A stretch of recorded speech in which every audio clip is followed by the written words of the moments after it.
Here we go. All right, you all know the drill. When your number is called, step forward and repeat the phrase you've been given. Understand?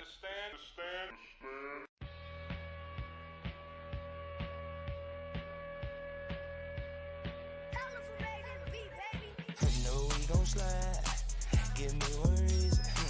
You know I keep it copper murder, but I say don't turn me up. Please don't turn me up. Don't make me slide on him.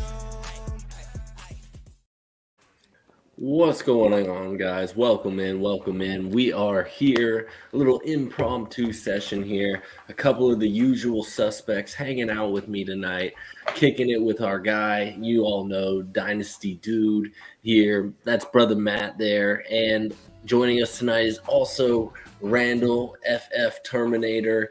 We're just kind of doing a little impromptu session here. The chat group, the usual suspects, dropped a little note in there that we were thinking about doing a show. Randall was the only taker we had. A lot of other excuses came up, but we're hoping to get a big crowd in here on another night, you know, when a couple of the other guys can get after it. But man, I'm happy to be here with you guys, you know, chatting it up. I'm watching a little XFL right now.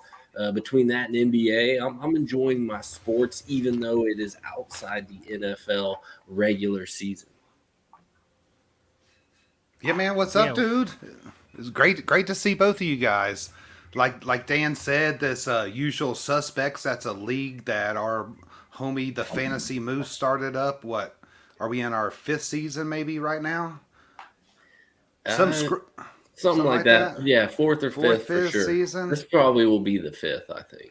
I think we have two past champions in this chat right now. And my team's a monster in there.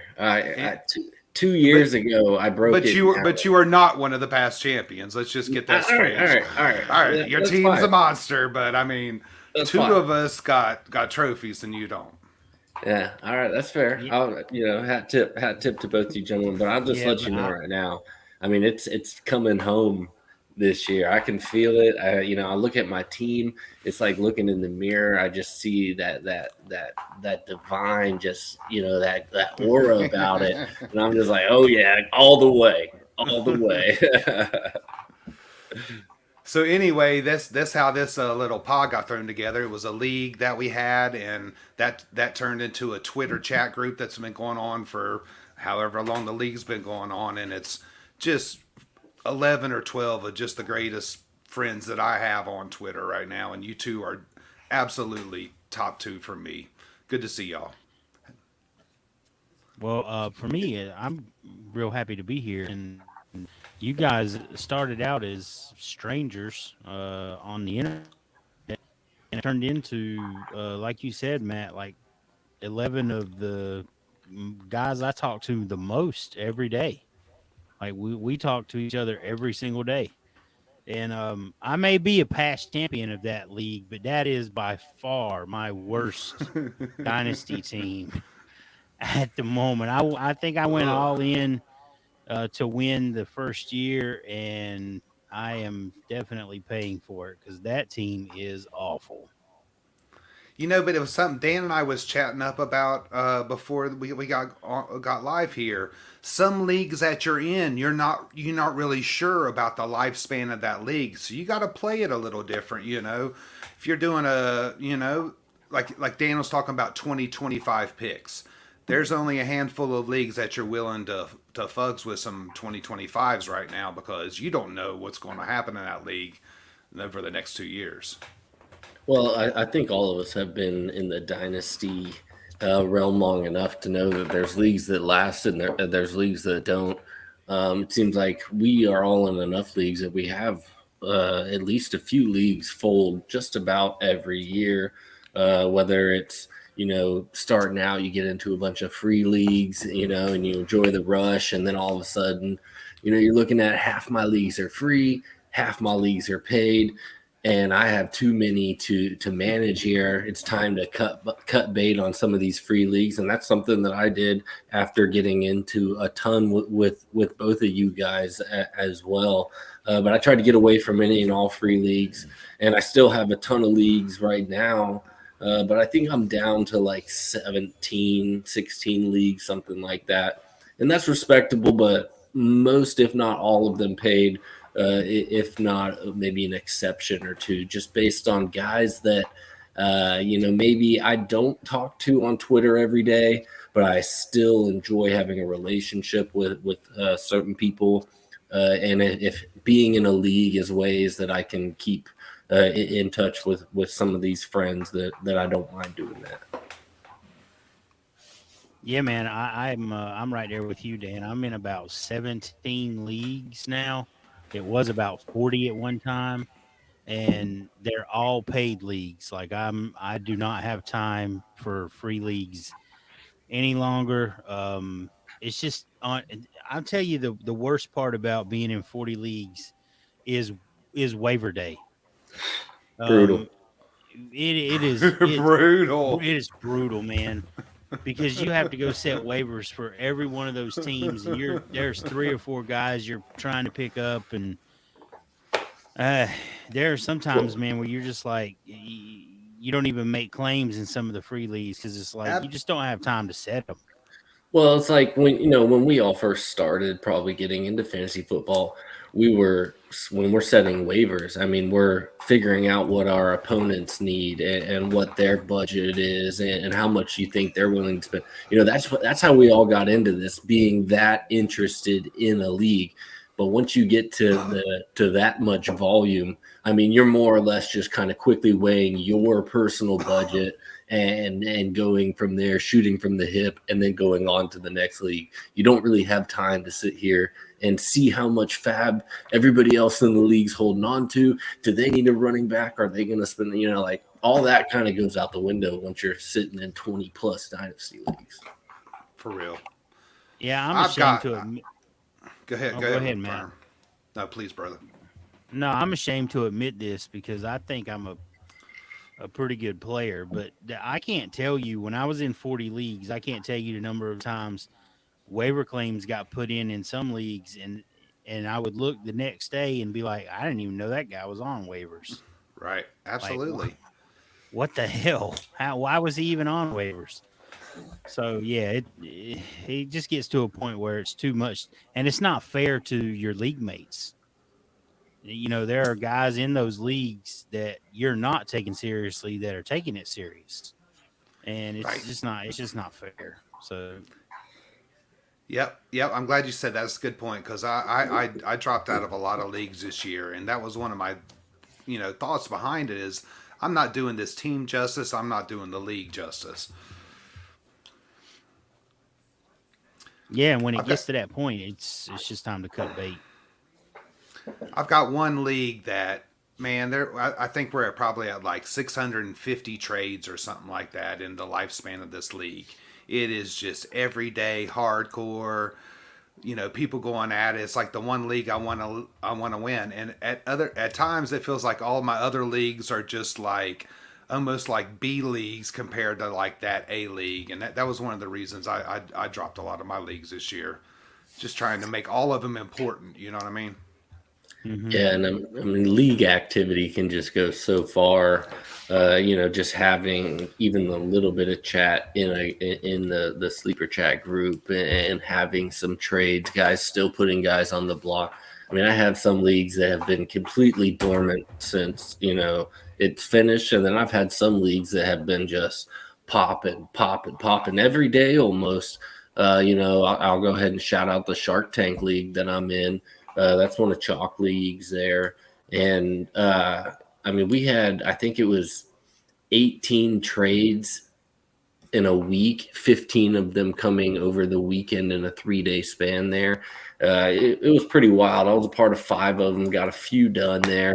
A couple now that the smoke has settled. I think there's one that I'm a little questionable about, but I think for the most part I did pretty well. This is, again, a league that I'm coming off of a trophy championship run, coming in as the 6th seed, no doubt, and going all the way. So super special, but made a bunch of moves. I'm looking to repeat. I've fully reloaded that team, and I'm looking to go back-to-back in that league. What's the questionable trade? Yeah, exactly. Let me go to it so that way I don't.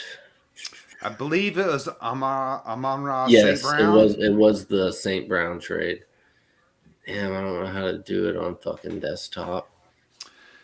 While he's looking that up, Term, do you have any dynasty buys that you're like hot on right now? Like that you're scouring your league to see if there's some players available that you can go after?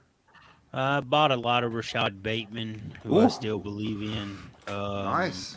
You could probably get him cheap right now. Yeah, I got him in one league for a 24 second. Brilliant. And with Todd Monken coming in there to be the new offensive coordinator, and who knows who their quarterback's going to be at this point. What is the deadline for the franchise tag? It was the 7th? I thought it was March 7th. Yeah. We got a couple of quarterbacks out there that are staring down the barrel of the franchise tag. But yeah, Bateman, to your question, Bateman is a guy I was targeting. I'm not targeting any running backs. Right. There you go. There's just way too much volatility in the running position. There are way too many good ones in the draft. There are way too many free agents. There's just way too many question marks to put any kind of capital behind any of those players. So Well, how do we get that specific message right there out to whatever dynasty fans are out there right now and looking at like building a team for 2023? How do we get the fuck the running back message out to the world? I mean, I think Follow us.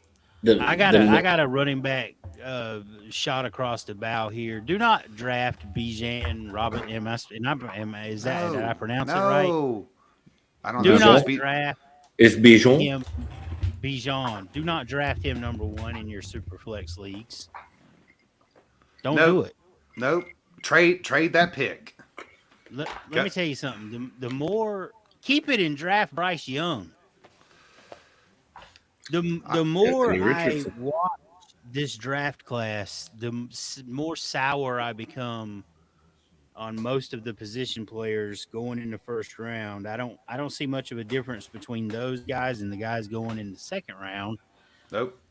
And we've seen running backs, Saquon Barkley, Jonathan Taylor. These guys get hurt. They miss games. They have a limited amount of production in them. They play the most violent position in the game. It's not a matter of if they're going to get hurt. It's just when and how much time they're going to miss. If you feel like you've got a surefire quarterback that could be a stud, you're staring down the barrel of 10 years of production. Right. Versus 4 for a running back.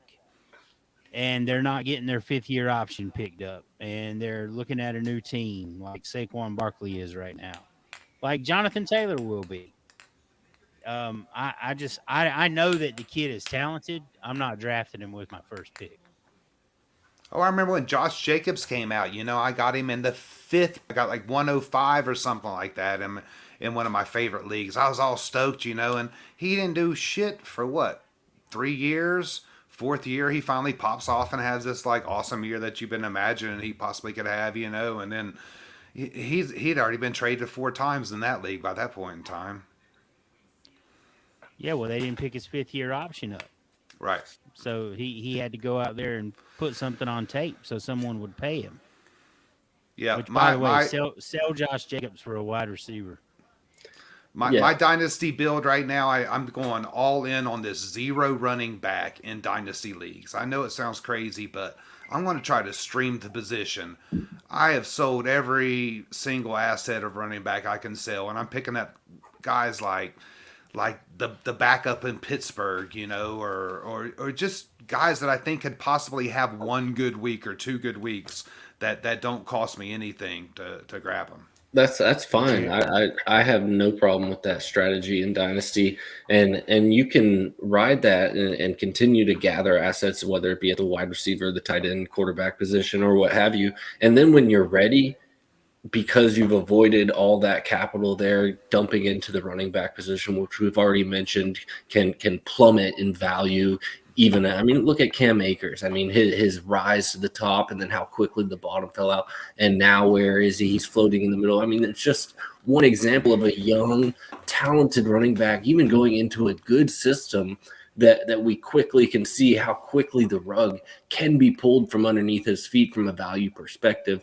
And it's a ticking time bomb with a lot of these running backs. And then we don't even get to the age cliff, once this running back hits age 27, age 28, and, you're stuck with an Alvin Kamara who's got freaking assault charges looming now at this point, and he's at that age. Aaron Jones, yes, he's going to stay in Green Bay one more year, but I mean, if you're not contending this year, both those guys you got to get out from underneath of, obviously. But ultimately, I think that's what it comes down to. Is it's fine to punt the running back position in Dynasty until you've got those pieces around it that says, hey, now I'm ready to go in. And you should be able to attain a guy like Aaron Jones. It's not going to set you back very much to get a 1-year run to try to chase that ship with these other pieces you've got by investing in these older veteran running backs when the time's right for the rest of your roster.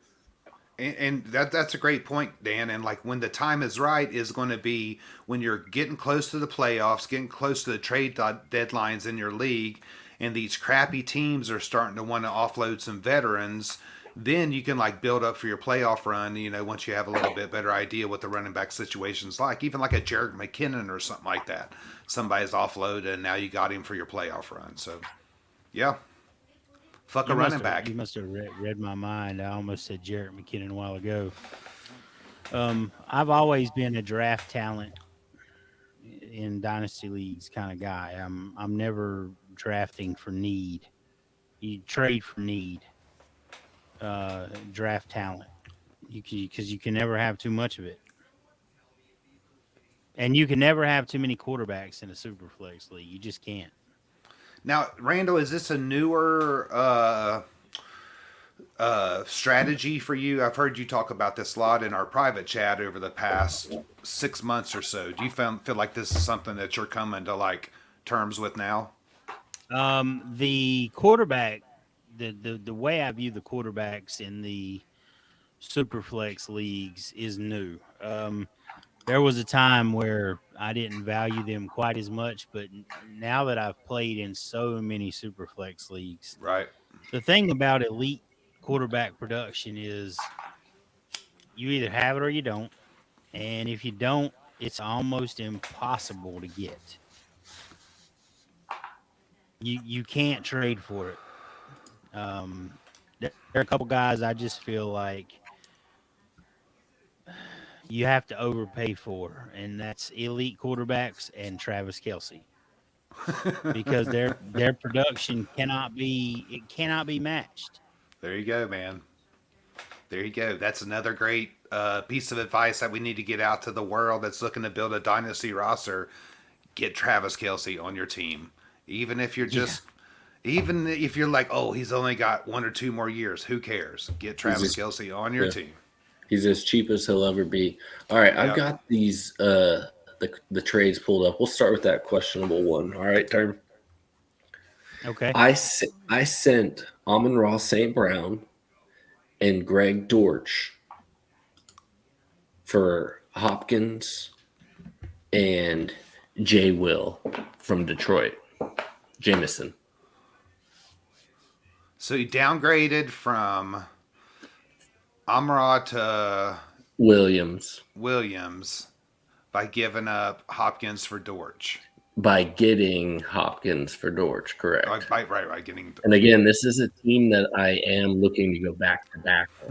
I'm competing here for another championship. Yes, I love Amon-Ra St. Brown. The problem is I'm also a big fan of Williams. And yes, Hopkins has questions. He's getting old, obviously, and there with Arizona, Kyler Murray coming off the injury, blah, blah. The upgrade from him to Dortch, I think Williams is going to take a step up this year. I think Amon-Ra St. Brown has been great and able to carry the load there for Detroit. But I think Williams now, another year removed from the surgery. I mean, the deep threat playmaker he is. Yes, I think Goff played himself into one more year here in Detroit. But we could still see Detroit potentially invest in the quarterback position via the draft this year, or potentially, a different guy the following year. But I like Williams long term. I feel like that gave me long term outlook at the wide receiver position. So I didn't sacrifice that with Amon-Ra St. Brown. Obviously Amon-Ra St. Brown in his early production, and he's a top 5 dynasty wide receiver right now, while Jay Will's top 24, top 16, maybe, probably not. But all in all, for my competing team, I didn't mind this trade, but it was the questionable one I had. But you're feeling like the D Hop is going to give you some production this year. If you lose any production. Yeah, I feel like I can get some production out of D Hop regardless of what happens with him and Kyler Murray. I feel like I could get some production out of him either way. And again, I am expecting Williams to take a decent step up this year, potentially getting production out of him. Dortch, while he, filled some depth at some points this season, he's a nobody. He's a nothing. He's a throw-in trash player. So being able to get being able to get 2 viable wide receivers that I could potentially plug and play throughout the season versus St. Brown, who's a lock, but Dortch, who it's probably not going to be relevant moving forward. He ain't trash, though. I'm just saying. All right. I didn't mean to talk poorly. We're talking about Amon-Ra St. Brown, and then we step down to Dortch. All of a sudden the air gets thick. I think it's the name, too. If he had a better name like Le Dortch or something like that, but just the fact that it's Dortch. It's just, yeah. I feel that. Yeah, so I don't know if you want my opinion. I'm going to give it. That's good. So Darius Hayward-Bay, Williams, I'm not as high on as a lot of people. I love Amon-Ra St. Brown and tried to get him on several teams last offseason. To your point, let's say Detroit does draft a quarterback next year. Who do young quarterbacks love? They love slot receivers and tight ends. He caught 100 and what balls this year? And I don't even know where Hopkins is going to play next year. I bet it ain't Arizona. I think no matter where he plays next year, Amon-Ra St. Brown probably outscores him.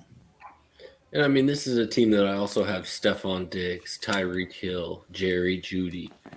So I'm at the same time, yes, Amon-Ra St. Brown gave me a nice piece there, but it wasn't a must-have. And this kind of, again, covered me from a long-term perspective and I think short-term with Hopkins there. Having Hopkins, Hill, and Diggs as my starting 3 wide receivers. Got Josh Allen as of now, too, with a recent trade in this league. I don't know if we can revisit that one right there. Let me see. Hold on real quick. We got Rusty Shackelford, our good homie Rusty Shackelford, in the comments right now. He and I just had an Amon-Ra St. Brown trade recently. So y'all judge this one. Which side do you like better on this? Do you like the 2023 106, the 2023 110, or St. Brown and the 301? St. Brown. St. Brown and the 301. All right, Rusty, tune out for just a minute while we discuss this. The 106 the 106 that can get you maybe like a JSN or a Quentin Johnson or something like that. 110 AR or I don't know, somebody else in that spot. Zach Evans. It's tough, man, because, yes, even though those might be quality prospects in that position, they are just that, and that's prospects. And we're not even talking about a top 3, top 4 prospect in this draft class. We're talking about 6, and we're talking about 9 or whatever it was. but ultimately that could be just as good as the 202. There might be a 204 that ends up being more valuable than that 106. And I know that's likely across the board. All in all, what I'm saying is you're giving up what we are calling a top 5 dynasty wide receiver for 2 potential darts that, if it's the running back position, you may be pissed on that pick right there. And if it's a wide receiver, yeah, maybe it'll blossom into something that you could only hope might be Amon-Ra St. Brown.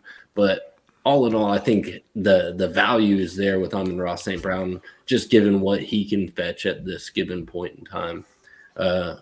Even given the super flex, I like Amon-Ra there. I would say that if Anthony Richardson somehow falls to the 10th pick, that side could potentially win the trade. I really like Richardson. I think he's raw, but I think he's got a bright future. Man, I love this segue. I love this segue right here because I really want to pick your guys' brains about this. So what I want to compare? Let's compare Brock Purdy to Anthony Richardson. Tell me who is the better dynasty quarterback and why. Terms of 49ers fan for anybody out there that doesn't know. So I think that this one's pretty simple though because of the just upside that we know Anthony Richardson comes with from a fantasy football perspective. Yes, Brock Purdy what he did was great, but again, given the capital that he has, and he's probably still has a pretty short leash, even though I think that the 49ers have come out and said, he's our guy. He'd have to lose the job. I think that could happen pretty easily. And if it did, I think his value would essentially be gone. But with an Anthony Richardson type prospect, obviously, yes, super raw. Maybe he doesn't have the stuff to come in and have it clicking in the NFL right away. But with a guy with a skill set like that, we don't need it to necessarily click right away. Sometimes his inability to process the defense and break down the defense can lead to him running more. And so we know if he's got that in his tool bag, that's going to be essentially a floor option for him regularly, whether times are good. I mean, look at Justin Fields. Look at what he did behind one of the shittiest NFL offensive lines that we've seen in a while, yet he was still productive from a fantasy football perspective. And now that things are starting to click, maybe they get some more guys around him. All of a sudden, we're taking that floor and we're tapping into true upside. I don't think you're going to get that out of a Brock Purdy type of guy. It's like asking Mac Jones to go out there and get me a 30 burger. It's just not in the fucking cards. Term. I won't go into a lot of detail here. I think this is pretty simple. Have you guys seen the movie Inception? No. I think so. You know when you're trying to remember something and you just close your eyes and you just go for it? There's a scene in Inception where Tom Berenger and Cillian Murphy, they're trying to remember the passcode to a safe. And he holds a gun to his head and he says, "Give me the first 8 numbers that pop into your head." And he shouts out the password, right? Gun to your head. Hey, would you trade Brock Purdy for Anthony Richardson? Of course you would. If that's a trade in your inbox, you're smashing accept every time. And I love what Purdy did for us. And you guys know I don't like Trey Lance. I was never a fan of Trey Lance and them making that pick. And so I don't have any idea what the future of the 49ers quarterback position is, and I don't think they do either. So, yeah, if I could trade Brock Purdy for Anthony Richardson, I'm doing it every time. All right, so my point on this is that if you look at the quarterbacks that are successful in the NFL right now, they were successful in college as well.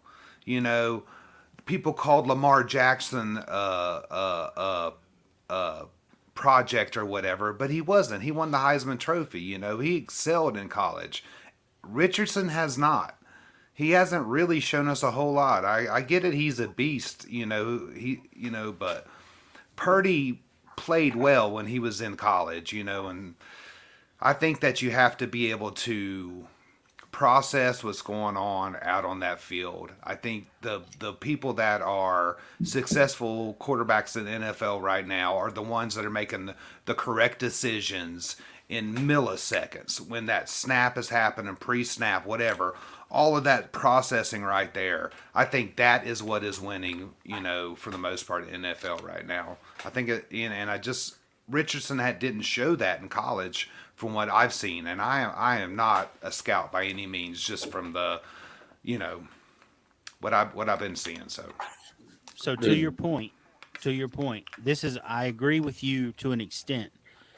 This has always been you still have to beat people from the pocket league. If you can't beat people from the pocket, you can't be a successful NFL quarterback. Okay. Right. Richardson's first 5 games in college, 0 touchdowns, 5 interceptions.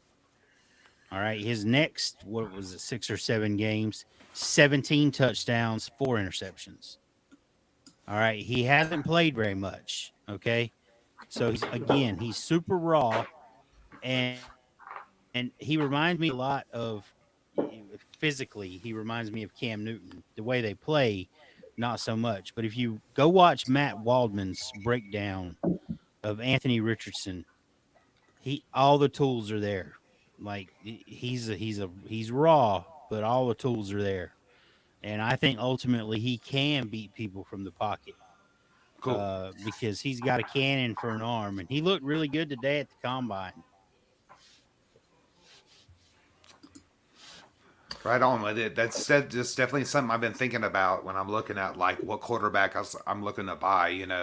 We had Zach Wilson that was, as talented as he could possibly be. Why didn't shit work out for Zach Wilson? Yeah, his footwork is a mess. His mechanics are a mess. He was a I don't want to say poor man's Brett Favre, but Brett Favre was a gunslinger.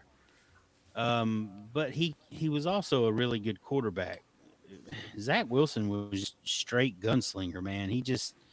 You watch his footwork and his mechanics, and he's fucking firing from every kind of direction. There's no rhyme or reason to anything he does, and I don't know. He's got a long way to go. He's got a long way to go. You've been watching any XFL, Randall? No. I got the game on right now, and Brett Hundley is driving the Vegas Vipers down the field. They're up by 2, and he's been balling out tonight. He's got over 200 yards, 2 touchdowns, another 60 yards on the ground with another touchdown.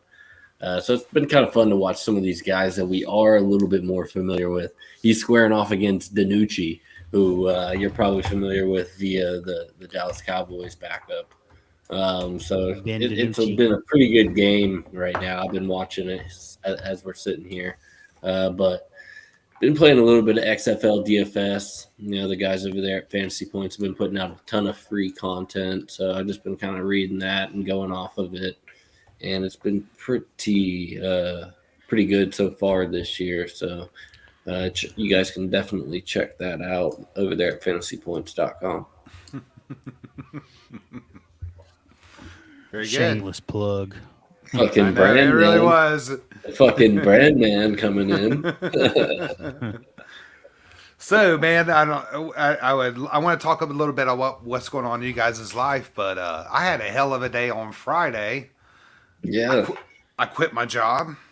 I'll fucking toast to that. Yeah. You know Cheers, what? bro. That's awesome. I'm gonna fucking plug one. I'm gonna fucking plug one. Let's do it. Yeah, I've been with my boss for many, many years and love the guy, and it's been great. But finally got a point in my life where I'm like going to take control of my own pathway a little bit instead of like following someone else down their path. So that was good. Then I went to the doctor when that got finished because I've been having a little bit of back pain, a little bit of just soreness from working so hard. I went to the doctor. It was a real interesting encounter. Guy sits me down, asks me some questions. I tell him I'm hurting. I think I worked too hard or whatever. Blah blah blah. But before he even like came over and poked and prodded me, did anything, he says, "Well, I think we should get you on this prescription for this anti-inflammatory blah blah blah blah." And I'm like, bro, you didn't even touch me yet. How are you trying to sell me on a prescription? I'm like, no, I'm not really interested in that. He said, well, we can do this steroid shot in your back, and then we can give you a muscle relaxer prescription for your upper back. And I was like, you know what I mean? Like, he didn't even like touch me or anything. You know what I Putting mean? a band-aid on a fucking gunshot wound. Right. That's what I said. know? I say, are any of these two things going to help me down the road? And he said no.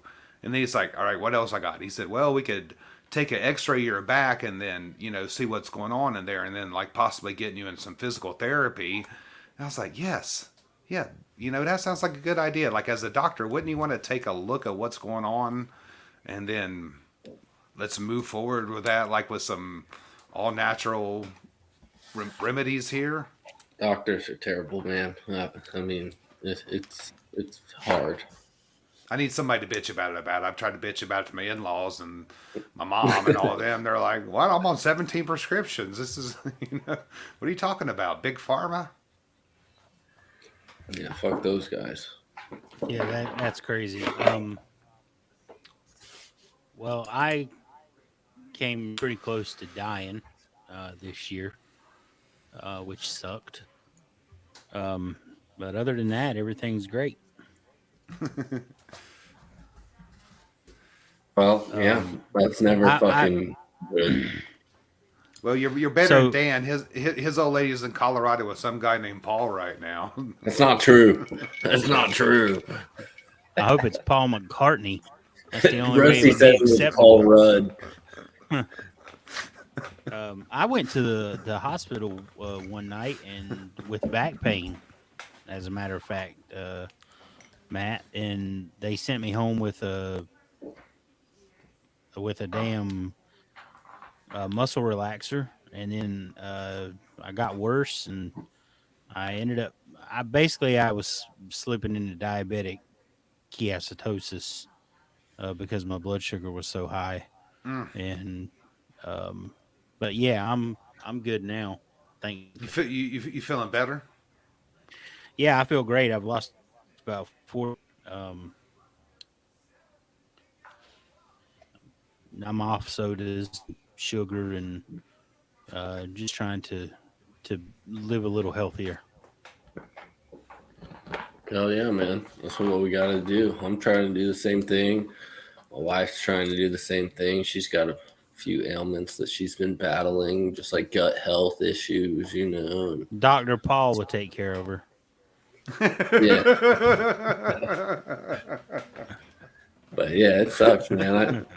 I hate going to the doctor. I hate all those. Yeah. Screw that. Fuck a doctor. All right, you guys got any 2023 hot takes or predictions that you want to get out there? I don't have too much longer till I got to get out of here. So let's hear some hot shit real quick before we get out of here. Randall, what you got? I know you keep hot shit under the pillow. So what's happening? Fantasy hot shit. Yeah, or whatever. I don't care. I mean, I don't want to get into like economy shit. I got some hot shit. The Tar Heels are in the NIT. Fuck those Okay. bastards. Go Duke.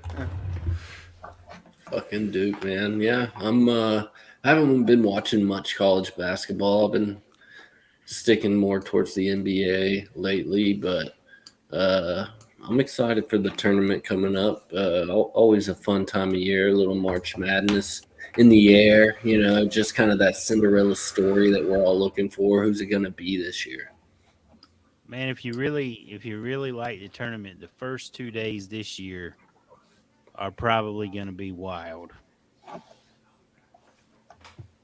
Yeah. I think Hell the yeah. field is wide open. Brother All right. Matt, you got anything else you want to hit over Yeah. on? Any hot takes? See, my hot takes are go buy Raheed Shaheed in every single one of your leagues. Just I got him in a few spots. man, You can't get them if you're in a league with me. just go knock on that door, with nothing else. Who's playing QB for the Saints next year? Me? Huh. We Derek, I could see Derek Carr down there. I could see that. I feel like that's a good Drew Brees. Or Yep. Drew Brees. Goddamn. Drew Brees. Rewind that shit. What'd you say? Oh, shit. I told y'all I need to log off now. God damn it. Yeah. So get your Raheed Shaheed. Number 2, fuck a running back. I think we already went over that a couple times, but Where's Aaron Rodgers going to play next year? Fucking in a yurt. Yeah. I think Tennessee. I've been whispering this to some chats. I just want to get my dark horse out there. I think the Titans. I could see him being a Nashville guy. You know what I mean? I mean, I could see that, but obviously the Titans are in a situation here where they're almost their hands being forced as a turnover from a quarterback position to the Derrick Henry. How many more touches does the tank have left in them? So they're faced with a decision.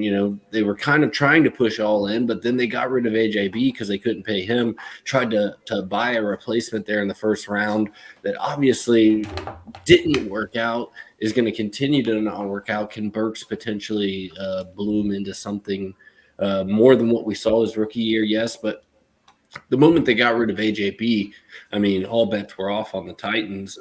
And if I'm Tannehill, if I'm Derrick Henry, I'm pissed off about that happening in the first place because they were kind of in their window, and then they sold a huge piece of their fucking house, and it just didn't pan out for them. So. Titans are in a weird spot this year. I think Tannehill is not going to be there, but that leads me to believe it's like, what the fuck is Henry doing at that point then? Right. You're right. Do you like Jameson Williams better than you like Treylon Burks? Yes. Really? Interesting. I was much higher on Williams. I liked Burks as a prospect. Watched a ton of him, obviously, down here in the SEC. But I mean, Williams just with that deep threat ability. And the problem with Williams is it does take a halfway decent to a quality quarterback to really unlock his upside, as where Treylon Burks, I feel like you could even have a subpar quarterback play, and Treylon Burks with his skill set can still pan out. I'm not saying it's going to potentially with his situation. I'm just saying it's more of a viable option for a Treylon Burks to work with, let's say, like a Lamar Jackson style quarterback, or somebody that doesn't necessarily have the passing pedigree of an Aaron Rodgers or somebody else, Pat Mahomes, that can place a ball on the gnat's ass there. But I like Williams, just the route running, the deep ball threat. He's a guy I'm definitely interested in buying heading into this season, even with the Goff presumably under center one more year for the Detroit Lions. So I got a question. You said that you were initially higher on Williams than you were on Burks, and that's perfectly acceptable take. I think a lot of people would have shared your opinion. At what point, and we're not even going to have to be talking about these two prospects, but just in general, at what point have you seen enough of someone to change your opinion? I mean, it's really got to be a season's time. Yes, we see guys all the time blossom when given an opportunity to step up for even a 4 or 5 week period. I mean, Greg Dortch, who we were talking about earlier on in the show, is a prime example of a guy who can step up when given an opportunity. But that doesn't necessarily mean that has any kind of stay power.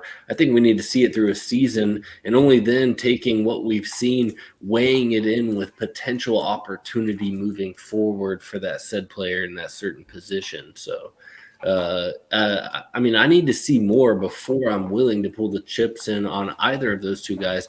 I wouldn't mind anybody today who flipped a coin talking about those two potential guys moving forward between Burks there and Jameson. So I'm team Jameson there. I believe just the situation that he's in.